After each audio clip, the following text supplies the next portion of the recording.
And then we go into these elementary music classrooms where you have, Johnny's over here pulling Susie's hair. Somebody's over here throwing up. This child's over here crying. This one's over here kicking somebody. And you have all this to deal with. And so you pull in your tight controls again. And then when you find the Orff approach, I find it's very freeing because it takes a lot of pressure off of the teacher. You are listening to the Music Ed Mentor Podcast, and this is episode 42. I am your host, Elisa Jansen-Jones, and in our last episode, we talked about starting an elementary music program from scratch and the logistics involved in that process. Today, we're going to talk about something kind of along the same lines, the methodology of Orff work. Now, if you're like me, heavily trained in band / instrumental / secondary, then Orff probably means one of two things to you.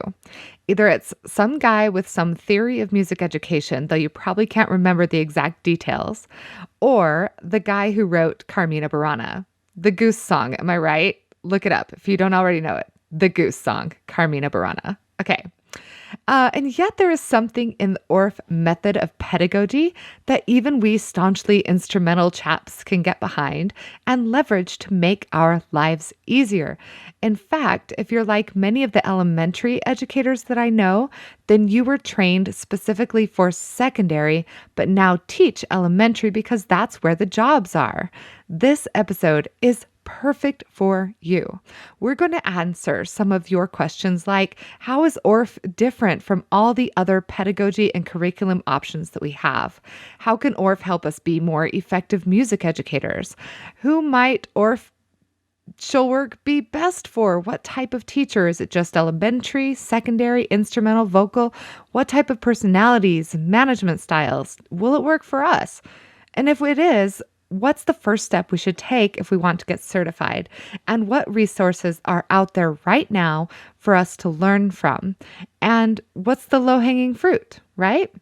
To help me answer these questions and so much more, I bring to you Aimee Pfitzner, author of the Orff Fortuna blog. And there's a link to her blog, which you'll discover in the show notes. If you click on her link and go to Aimee's page, you're going to be mind blown and have to send me a big ol' thank you because her site is chock full of free and useful goodies and links for music educators of all grade levels, right? This episode is brought to you by Smart Music, winner of the 2019 School Band and Orchestra Magazine's Best Tools for Schools. Not only is Smart Music a great tool, but they have been posting some great stuff on Facebook lately. I highly recommend you click on over and give their page a like and a follow. You won't be disappointed with the articles and content that they're sharing for you every day. This episode is also brought to you by the International Music Education Summit, the 3-day virtual professional development conference with practical sessions for music educators like you. Learn more at musicedsummit.org and use the code podcast at checkout for an extra special discount on this already super affordable PD opportunity. Now, let's learn more about what Orff has to offer us. I'm Aimee Pfitzner from ofortunaorff.blogspot.com, and I'm also on Instagram, Aimee_O Fortuna Orff. And hey, hi everybody. And a little bit about how long you've been teaching and what your specialty is and that kind of stuff. Oh my Lord, you're going to make me say it. Okay, so yep. I'm on the old side of things, folks. I have been teaching 25 years. Can you believe it?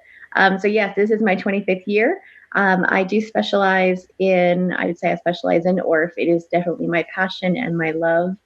I have master's level in Orff certification and did my Orff levels in Boston, Las Vegas, and Memphis. Studied with Jos Vitak, who was a protege of Carl Orff himself, and just have had wonderful experiences with people in the Orff world. And I also have 3 books published by Beaten Path Publications. And the book titles are?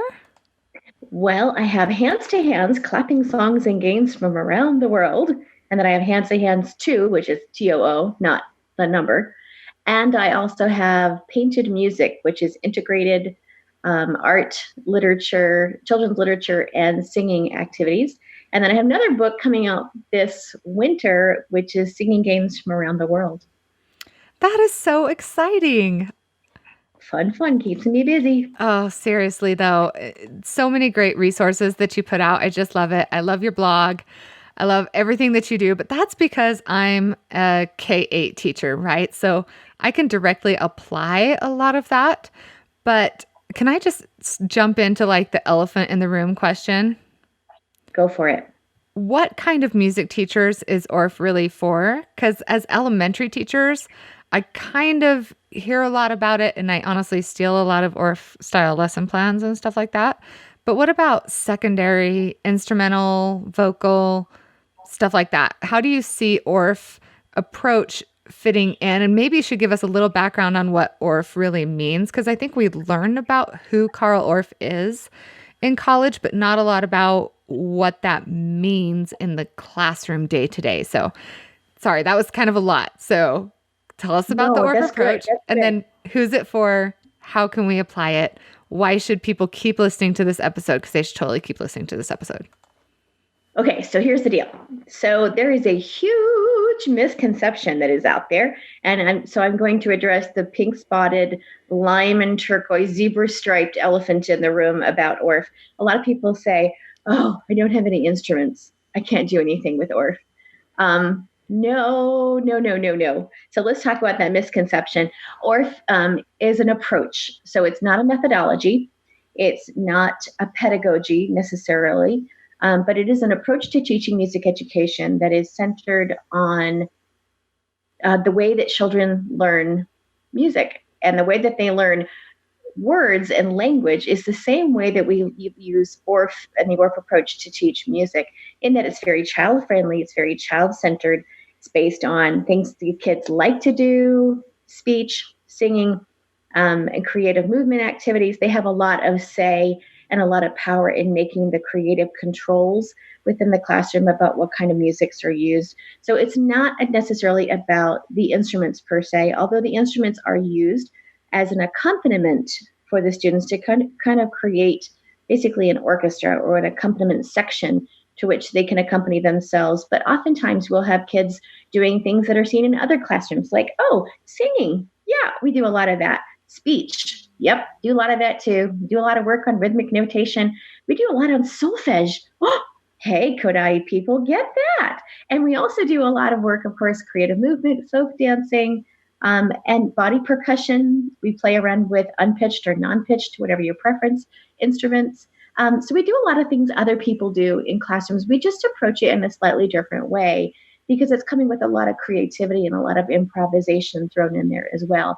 For the secondary people, there's a lot of work that one specific teacher has done out in San Francisco. You might have heard the name Doug Goodkin. Doug has done a lot of work with middle school students, particularly with jazz, because improvisation is such a huge part of the Orff approach, especially as you get into the older ages. And so Doug's done quite a bit of work with improvisation with middle school students. I know a lot of Orff teachers that teach using the Orff approach in middle school. I can't necessarily speak to that because my students end at grade 4 and have for 20 years now. So I'm a bit out of the middle school approach and middle school ages, but I do know a lot of teachers that do use the Orff approach well into middle school. So, how does the Orff approach really work? Is it because from some of the lessons plans that I've used, it's layer on layer on layer kind of? Can you kind of explain that? Yeah, those are called ostinati. So, or lots of ostinatos are called an ostinati. So, not naughty, as in you're bad, but ostinati. And an ostinati is a pattern that repeats, repeats, repeats. And that's a very simple explanation and definition for what that is. So, you teach the students, let's say you're teaching them a song or you're teaching them a speech piece. Then, what you're going to do is you're going to add an ostinati to that. And typically the way that I do it is I have one student kind of join me once the class is very secure on a part. Then I'll add like a little ostinati in. It could be speech. It could be a little rhythmic phrase. It could be a little body percussion part that's very simple. It could be an unpitched percussion instrument. And so I'm going to pull that one kid over with me to perform that part. And then the next time we do it, I'm going to pull a few more kids into that small group with me. And then eventually we get to the point where half the class is doing the ostinati and half the class is doing the song or the speech piece.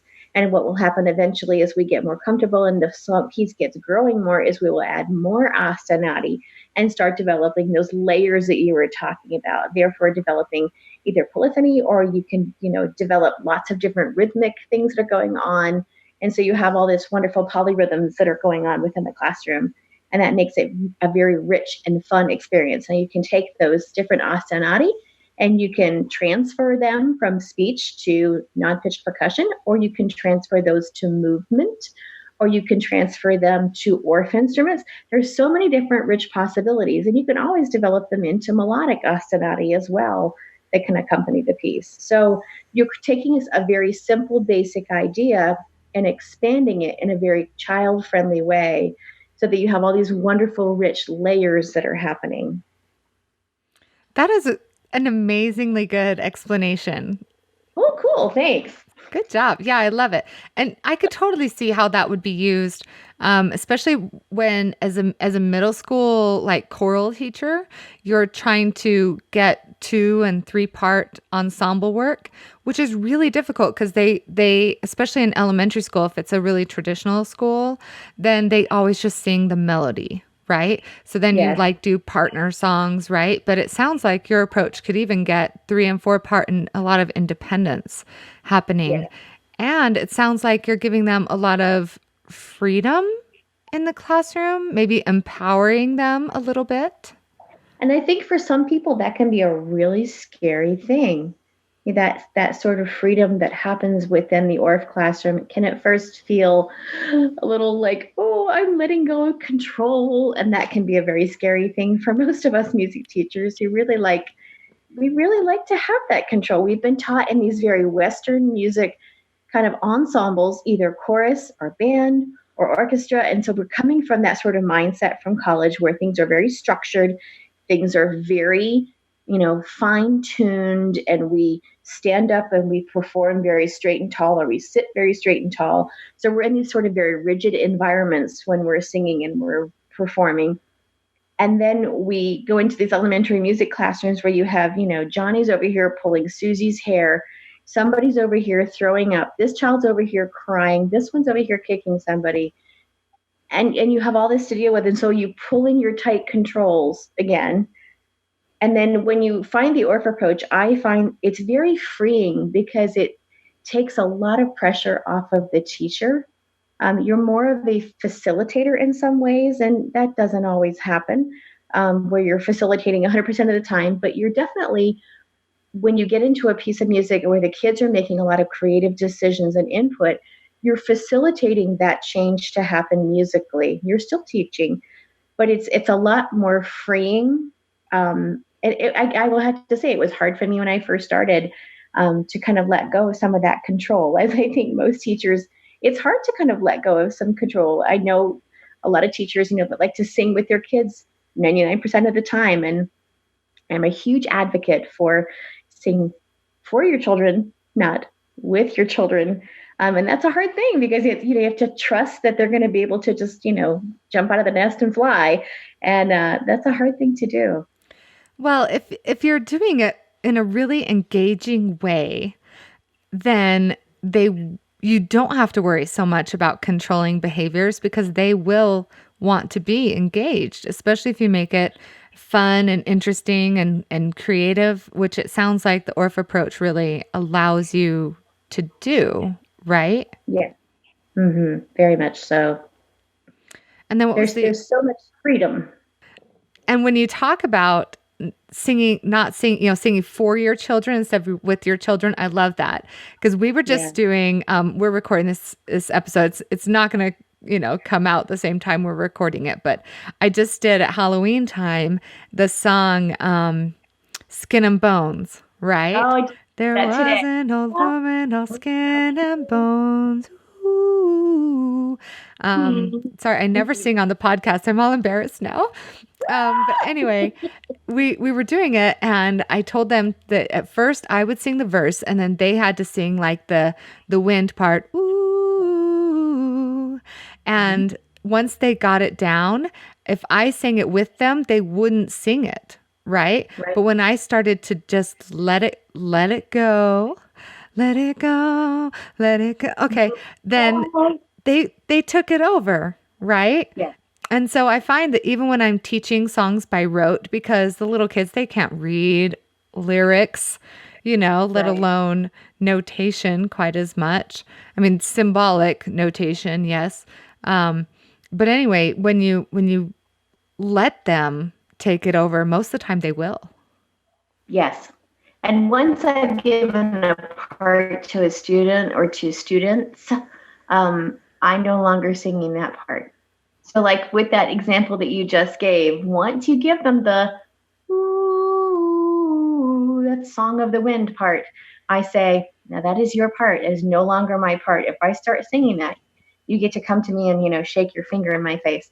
But I stopped singing that. So, like from that point on, they own it. I love it. I love it. That's so cool. All right, let's hop into one of these other questions I had for you. So, how can Orff help us be more effective music educators? Does it help us be more efficient or engage the students more? Do you find it improves classroom management, or what do you think? Why are some reasons why we might want to delve into our Orff training?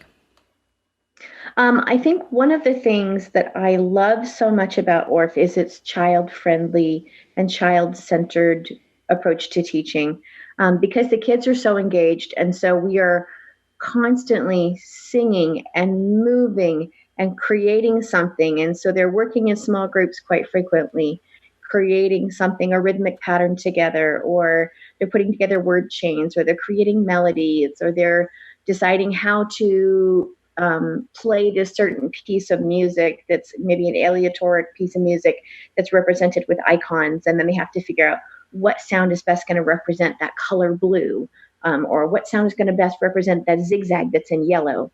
And so making creative decisions, they're engaged constantly, and they're not just sitting on the carpet listening to music, which I find valuable for certain occasions, but I don't find it valuable when you have the kids sitting on the carpet for 60% of your music class. They disengage. Call it what you will. I think kids are just kids. I think we've probably been doing this for a long time. I certainly think attention spans have gotten shorter with technology, and the amount of time kids spend on screen. But I think kids are kids, and I think they need to be physically moving and to put things within their bodies. And it's when they start to get disengaged that they start to cause trouble. Yes. That's when Not you only get your that, but discipline problems. we're doing them a disservice by teaching and not having them utilize all the different parts of their learning aspects, whether it's kinesthetic learners or those kids that really do need to just move, because you have those kids that really need that vestibular part of their brain to be functioned and to be engaged by spinning around and around and around. So I think there's a whole body of evidence that really shows that engaging the learner means multiple modalities, but the creative component for me of Orff and the way that we engage the kids constantly by listening and singing and thinking and speaking, and we do writing in the music room.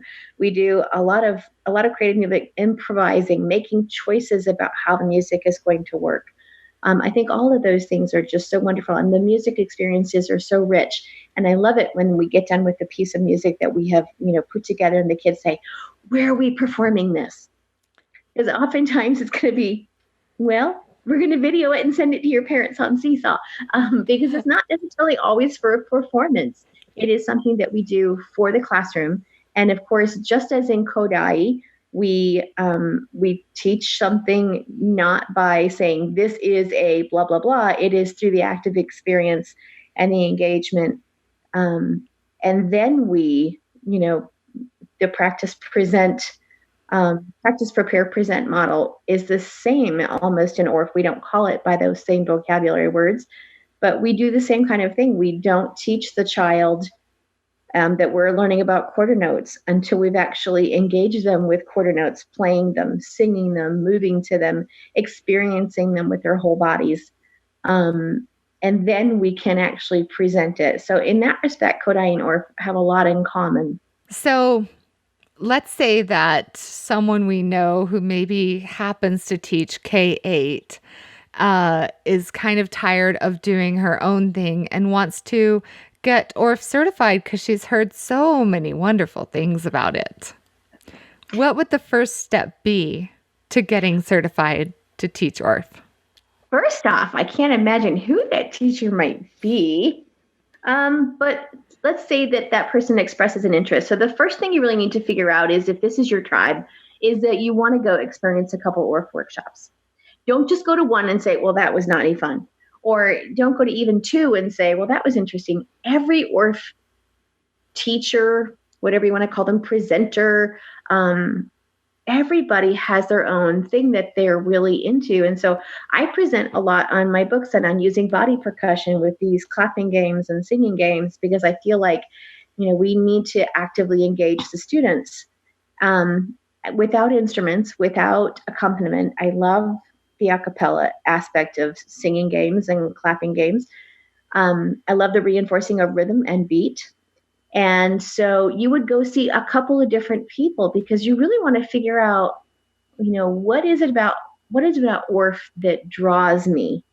So go to a couple workshops, and then if you can, go to a national conference, because at national conference at AOSA, they have, which is American Orff Schulberg Association, by the way. So within the national conference at AOSA, they have basically kind of a intro to Schulberg class. And it is pretty, I think it's either a whole day, or I want to say it might be 2 days.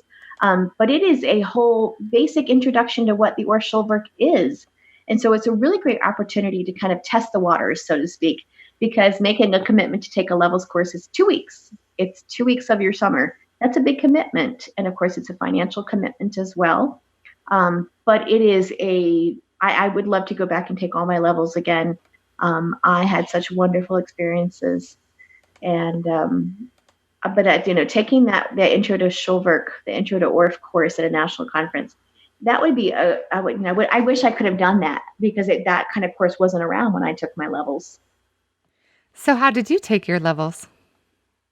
So I tell you how I got into Orff. So I am from Maine. So I was the kid that grew up as a farmer's daughter, had about 90 cows, 20 chickens, 20 cats, and I grew up singing to the cows in the barn, and always knew that I loved music, and then went to college.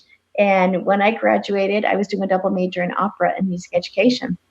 And I thought I was going to only teach if I absolutely had to. And then if I was going to have to teach, I was going to teach high school, because, that was the more sophisticated music. And kids, are you kidding me? There's no way you would have seen me with young children.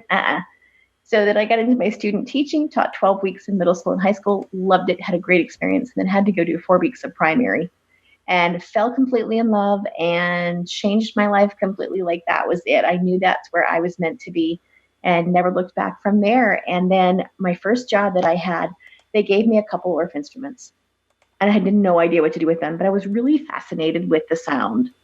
And I taught out of the old Silver Burdettian textbooks, because I didn't know any better. And then when I moved to North Carolina 20 years ago, I started looking for some workshops to attend, because I was just really fascinated with this approach to teaching music education. And I went to a Kodai training center for part of my college. I went to the Hart School of Music in Hartford, Connecticut, and taught with, and John Feierabend was one of my college professors. That's awesome. So it was cool. Very interesting. It was great. And then really got into, when I first got into my first Orff workshop, I was like, oh, this is it. And I knew, I was like, this is my tribe. These are my people. This is where I belong. This is what I want music education to look like. And I just didn't look back from there. And a couple of years after I went to my first workshop, I went to my level 1 in Boston. And then the next summer I did level 2 in Las Vegas with Randy and Jeff. And then Randy DeWells and Jeff wrote Game Plan. They were my level 2 professors. And then level 3 I did with Shirley McRae. And then I did master's level a couple summers after that with Jos Vitak. Super, super cool. So everything that I've heard, people who get into Orff, they end up just loving teaching. I have one friend who plays oboe in the community band. I've actually had her on the podcast about a year ago. And she said that once she got her Orff Schulwerk training, she never looked back. She would like waltz into her classroom every day, just happy and excited to teach. And she taught for, 30 years in the same school district, just at the same school even, and just loved it every day. And so I have a hard time like imagining, teachers who are really struggling, especially teaching elementary, who maybe, let's admit, not everybody's cut out for teaching elementary, first of all. It takes an insane amount of patience and creativity. Yeah. But for those of us who maybe are into it and we love it and we love the kids, but we struggle with like the curriculum stuff or the classroom management stuff or, just knowing what to teach and when, I feel like Orff could give a lot of support to that. Is that kind of, am I on the right track here? I totally agree with that. I think because there's such, it's not stagnant. Orff is so built on the premise of change, and that even a piece of music doesn't need to necessarily be performed the exact same way twice. And to me, that's so exciting because that means that my kids who are at a really low level can still be successful. And my kids who are at a really high level can also be successful. So for example, I'm not going to give my kid who's really low level and struggling with beat, I'm not going to give them a part that contains syncopated rhythms. They're not ready for that yet to play or to perform an unpitched percussion or even to maybe move to that rhythm. They're just not prepared for that. But within the Orff Schulwerk framework, I can set it up within my classroom for the kids to have enough freedom that everybody feels successful so that that child who just needs to be on beat can have a part, feel really successful. They're contributing as part of the team. And then the kid who needs like the 16th notes and the crazy dotted eighths and all those crazy rhythms because they're a superstar piano player or whatever, they have those parts that are much more challenging for them. And so there's that freedom to change things around. And there's also this lack of I don't know if it's a word, but stagnacity. There's this lack of stagnant, doing the same thing the same way every single year. I don't thrive in that kind of environment. Yeah, me neither. I have to switch things up. I'm so ADD sometimes. I just can't do it. And I admire those people that can teach the same way that every single year from their little list of songs that are from, American folk songs or Western art music. God bless you. But, I need to have, my students are very diverse. I need to include all of my students within my classroom so that everybody feels included. And that includes the students that are on that level where the beat might be the thing for them that they're really struggling with. Or those kids who are, reaching for that higher melodic range. I can give them a part that fits their need to develop that part of their voice. Or the kids who are working on harmony and are successful at it, I can give them a harmony part. So it's very flexible in that way. And I really thrive and love that sort of thing. I also love the creative part where I get to basically create new lessons every single time that I see the kids.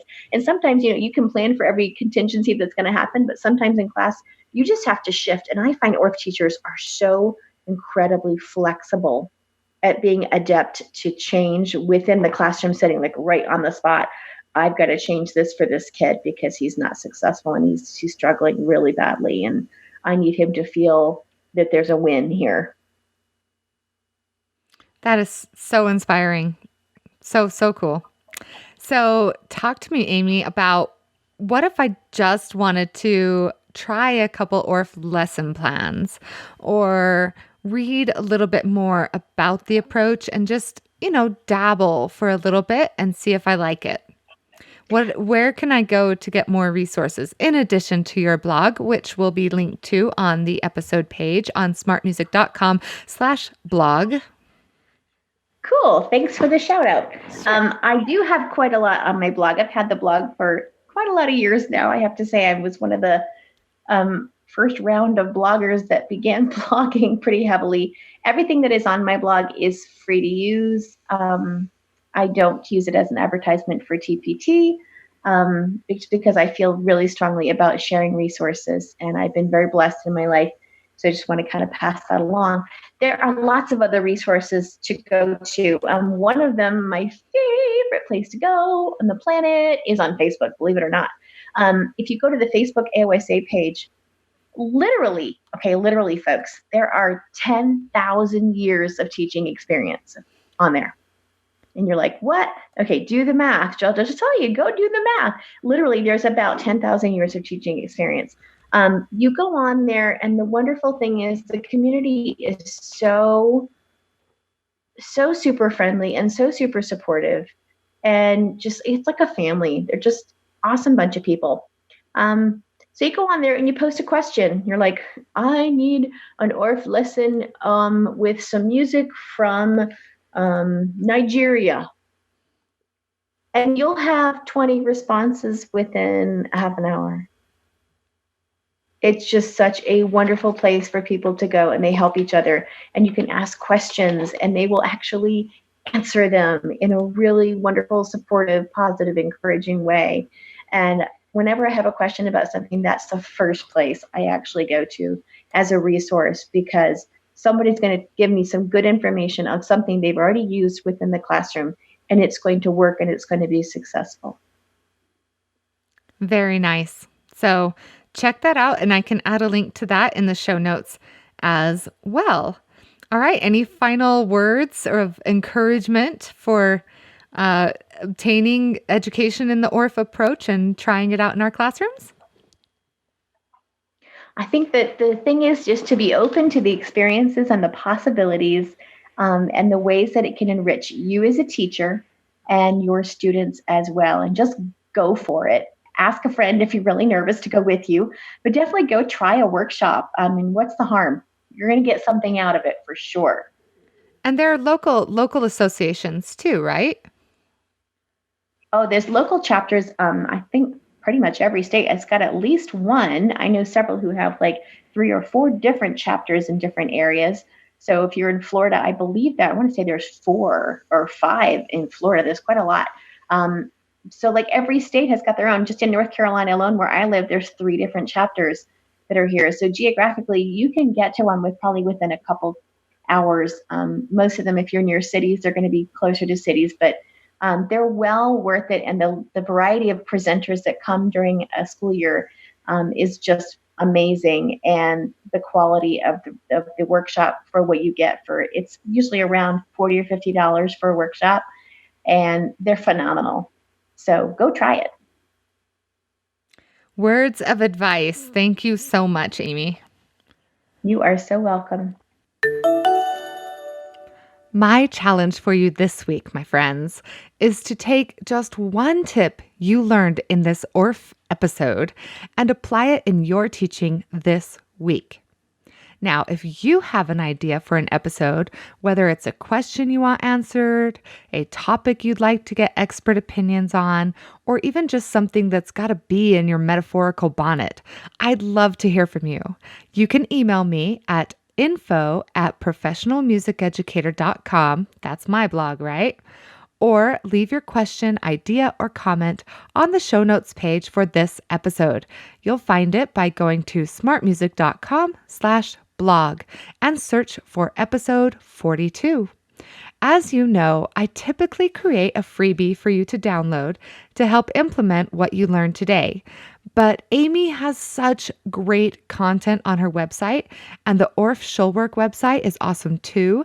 And if you're really interested, joining the Orff Schulwerk Facebook group is going to be more helpful to you than a list I could come up with. So stay tuned, because you know how I love to give you the goodies. Now remember to like, subscribe, and rate this podcast so more music educators can find it and find it helpful. And, why not share it? There's an episode if there's an episode you particularly love, you can find it on the Smart Music Facebook page and share it to all your friends. Like my second graders say, sharing is caring.